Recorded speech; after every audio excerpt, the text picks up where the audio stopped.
Hey Pewter Report listeners, this is James Hill back here with yet another video, and in this video we're going to be talking about how the Tampa Bay Buccaneers have waived Jake Verity from the team. Jake Verity was a person who had been brought in to compete for the kicking position. He had a little bit of a history with the Tampa Bay Buccaneers throughout this offseason, I believe going back to last season as well. I believe he was on their practice squad.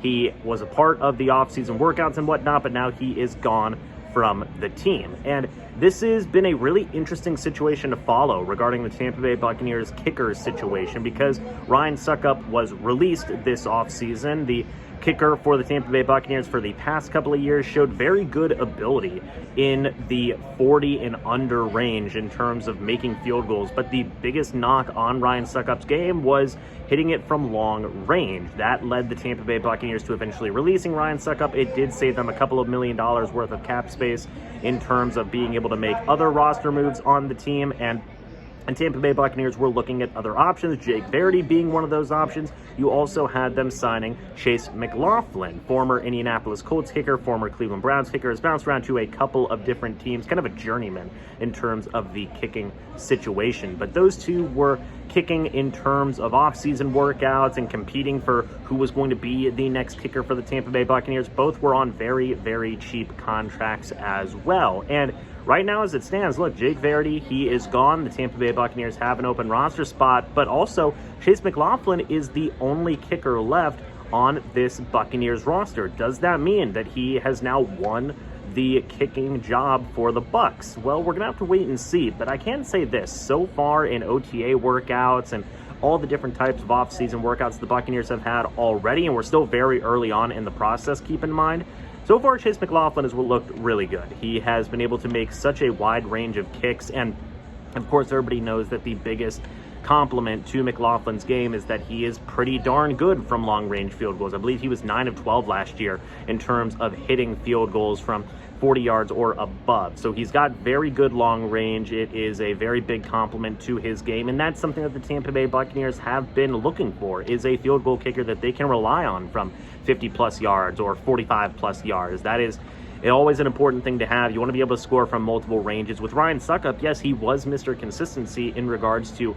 hitting 40 and under, but after you get past the 45-yard mark, maybe even a little bit under that, that's where you start to get questions with Succop's accuracy and the overall power of his legs. So it is certainly an interesting situation regarding the kicking battle, I guess you could call it now. I suppose right now you can have McLaughlin winning by default, but I don't think that this is a 100% signal that McLaughlin has fully won the job. He's still on an incredibly cheap contract, all things considered. The Bucs, while they have waived Jake Verity, they still can bring in, I think, maybe another kicker or two to compete with McLaughlin, but it will obviously be interesting to see if they do make that type of move, or if McLaughlin truly has won the job already in this offseason process. But it's also going to be interesting to see what they do at this open roster spot now. You can do a lot of different things. You can bring in depth at multiple different positions. Maybe a veteran cornerback is something the Buccaneers may look into. Maybe a veteran offensive tackle, specifically maybe a left tackle is something you could look into.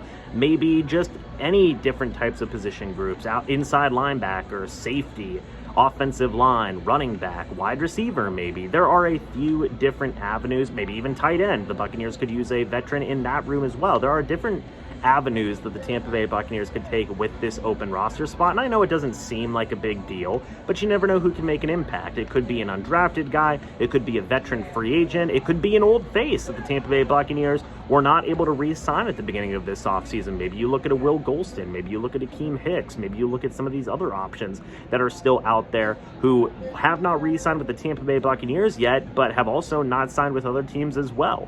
It's going to be an interesting situation to follow, all things considered, with what the Buccaneers do with this open roster spot, regardless of what people may think in terms of, oh, it's just one open roster spot. Hey, you know, the Buccaneers have added impact players in the past, and all it takes is one open roster spot to add those guys as well. So you never know who the Tampa Bay Buccaneers are going to add, who they're going to think about bringing in. And right now it seems like that's one possibility you got to pay attention to, and we'll obviously be keeping an update on that here at Pewter Report as well. But also, I think it's going to be interesting to see what happens with this kicking position now, because you have Jake Camarda as your punter. Everybody knows that that's going to be the case. Does this mean that right now, already this early into the offseason workout programs, that Chase McLaughlin is the Tampa Bay Buccaneers kicker. Going to be interesting to see, folks. He's already looked very, very good in voluntary workouts so far. Let's see if he can keep that consistency and really cement his place on this Buccaneers team. But what do you guys think about this? Let me know your thoughts and opinions down in the comment section below. We would love to see them. Thank you, folks, so much for watching this video. Hope y'all enjoyed. And as always, folks, we will see you all in the next video or the next live stream. But until then, and as always, folks, goodbye